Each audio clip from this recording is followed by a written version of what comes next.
안녕하세요, 풋볼 포레스트입니다. 파리 생제르맹에서 활약 중인 이강인 선수가 2년차에 접어들면서부터 자신의 기량을 만개시키면서 한층 더 성장한 모습을 보여주고 있고, 경기에 나올 때마다 좋은 폼을 보여주고 있음에도 불구하고 최근 완전히 주전 경쟁에서 밀려난 모습을 보이고 있는데, 충격적이게도 이강인 선수는 오늘 새벽에 있었던 UEFA 챔피언스리그 16강전 경기에서 아예 결장을 하면서 완전히 배제가 됐고, 이강인 선수를 배제시킨 파리 생제르맹은 홈에서 1차전 패배를 당해 사실상 UEFA 챔피언스리그 8강 진출이 힘들어지는 결과를 받고 말았습니다. 이강인 선수의 파리 생제르맹은 오늘 새벽에 있었던 2024-25 시즌 UEFA 챔피언스리그 16강전에서 리버풀 FC를 상대했었는데요. 이번 경기에서 파리 생제르맹이 상대한 리버풀 FC는 이번 시즌 잉글랜드 프리미어리그에서 20승 7무 1패라는 압도적인 성적으로 프리미어리그 1위를 달리고 있는 현 잉글랜드 최강의 팀으로 손꼽히는 팀으로서, 리버풀 FC는 이번 시즌 UEFA 챔피언스리그 리그 페이지에서도 무려 7승 1패라는 압도적인 성적으로 리그 페이지 1위를 기록한 강팀인 반면,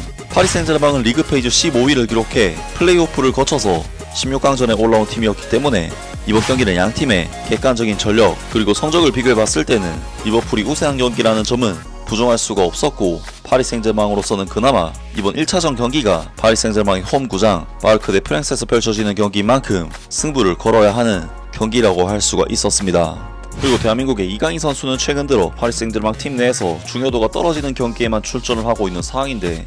이강인 선수는 파리 생제르맹에서 최근 행보를 살펴보면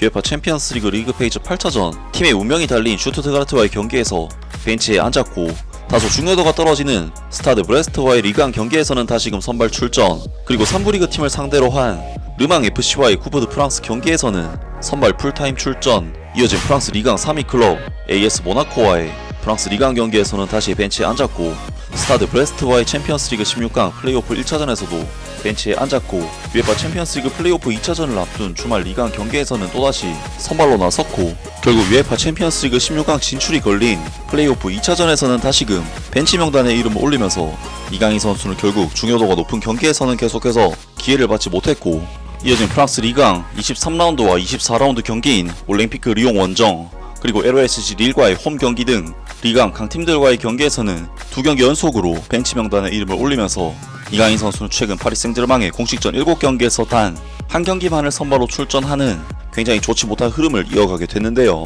하지만 이강인 선수는 벤치에서 출격한 올림피크 리옹과의 경기에서도 어시스트를 기록할 정도로 짧은 출전 시간에도 불구하고 활약 자체는 계속해서 괜찮은 폼을 보여주고 있기 때문에 현재 이강인 선수의 상황은 정말 답답하고 안타깝다고밖에 할 수가 없을 것 같습니다. 하지만 이번 경기에서도 파리 생제르맹의 루이스 엔리케 감독은 이강인 선수 대신 비티냐, 주앙 네베스, 브래들리 바르콜라, 흐비차 흐바라치엘리아 등 최근 파리 생제르맹이 주축으로 내세우는 선수들 그대로 내세우면서 안타깝게도 이강인 선수는 또다시 벤치에 앉게 되었습니다. 그리고 리버풀 FC 또한 자신들이 내세울 수 있는 최선의 주축 라인업을 내보냈기 때문에 이번 경기는 파리 생제르맹에게는 쉽지 않은 경기가 예고가 되는데요. 하지만 이번 경기에서 파리 생제르맹은 정말 놀랍게도 리버풀 FC를 상대로 완전히 압도하는 경기력을 보이면서 경기가 시작해서 끝날 때까지 리버풀을 완전히 압살해버리는 미친 경기력을 보였고, 파리 생제르맹은 90분 동안 슈팅 숫자가 무려 27대2, 유효 슈팅 숫자는 10대1, 볼 점유율 면에서는 7대3 이상으로 차이가 날 정도로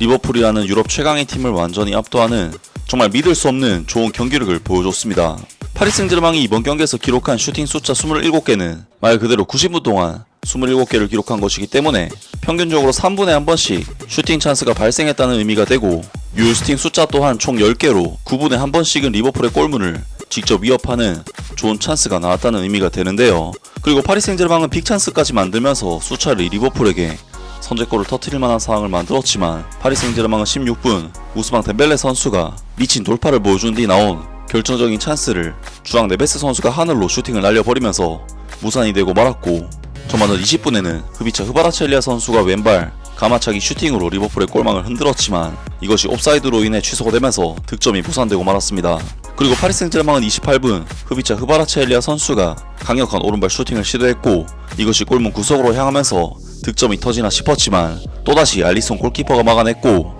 30분에는 우스망 덴벨레 선수에게 완벽한 1대1 찬스가 나왔지만 또다시 알리송 골키퍼에게 막히면서 파리 생제르맹은 빅찬스 미스를 하고 말았는데요. 그리고 36분에도 흐비차 흐바라첼리아 선수가 리버풀 수비진을 농락시킨 뒤 결정적인 유효 슈팅을 시도했지만 또다시 알리송 골키퍼에게 막히면서 파리 생제르맹은 전반전에만 무려 12차례나 슈팅을 시도했지만 득점이 터지지 않으면서 0대0의 스코어로 후반전에 돌입하게 되었습니다. 그리고 후반전에도 파리 생제르맹은 리버풀을 상대로 압도적인 우위를 잡으면서 수많은 슈팅을 시도했지만 득점이 터지지 않는 전반전과 비슷한 양상으로 경기가 전개되었는데, 파리 생제르맹은 53분 흡이차 흐바라첼리아 선수가 시도한 직접 프리킥 슈팅이 골문 구석으로 날아갔지만 이것을 알리송 골키퍼가 또다시 막아냈고, 79분에도 데제르 두에 선수의 결정적인 슈팅이 골문 구석으로 날아갔지만 알리송 골키퍼가 또다시 막아내는데요. 그리고 84분에도 우스망 덴벨레 선수가 시도한 가마차기 슈팅을 알리송 골키퍼가 막아내면서 파리 생제르맹은 정말 도무지 골이 터지지 않는 답답한 상황에 놓였고, 이번 경기가 홈 경기라는 점을 감안하면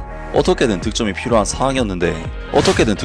상황이라고 할 수가 있었는데, 충격적이게도 파리 생제르맹은 87분 이번 경기에서 처음 나온 리버풀의 유효 슈팅에 실점을 허용하면서 하비 엘리엇 선수의 결승골과 함께 무너지고 말았고, 이번 UEFA 챔피언스리그 16강 1차전 경기를 0대1 패배라는 정말 너무나도 뼈아픈 결과를 얻고 말았습니다. 그리고 파리 생제르맹은 2차전은 리버풀의 홈 구장 안필드에서 경기를 치러야 하는 상황인 만큼 8강 진출 가능성이 살상 힘들어지는 결과를 얻었다고 할 수가 있는데, 더욱 아쉬운 것은 이번 경기에서 파리 생제르맹의 루이스 에네케 감독은 벤치 명단에 올라있던 이강인 선수를 아예 출전시키지 않는 선택을 했고, 그동안 교체로라도 짧게 출전해왔던 이강인 선수는 이번 시즌 처음으로 아예 출전도 하지 못하는 최악의 상황에 놓이게 되었습니다. 이강인 선수는 이번 결장으로 인해 최근 8경기 동안 선발 출전 1회만을 기록하게 되었는데, 이런 정도의 출전 시간은 경기 감각을 유지해야 하는 프로 선수에게는 정말 치명적인 일이 될 수밖에 없고, 이러한 상황이 지속된다면 이강인 선수의 폼은 당연히 갈수록 떨어질 수밖에 없는데요.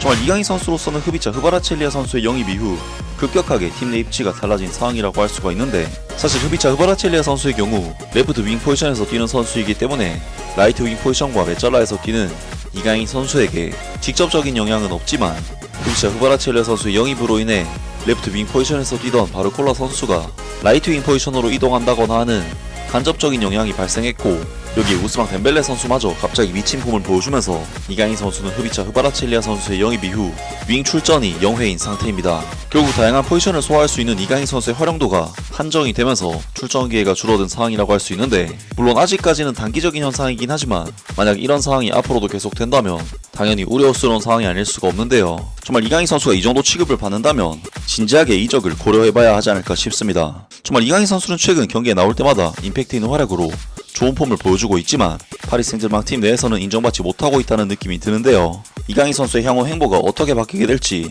새로운 소식이 나온다면 바로 전해드리도록 하겠습니다. 아무튼 오늘 영상은 여기까지고요. 영상 재밌게 보셨다면 구독과 좋아요 그리고 댓글 부탁드립니다. 감사합니다.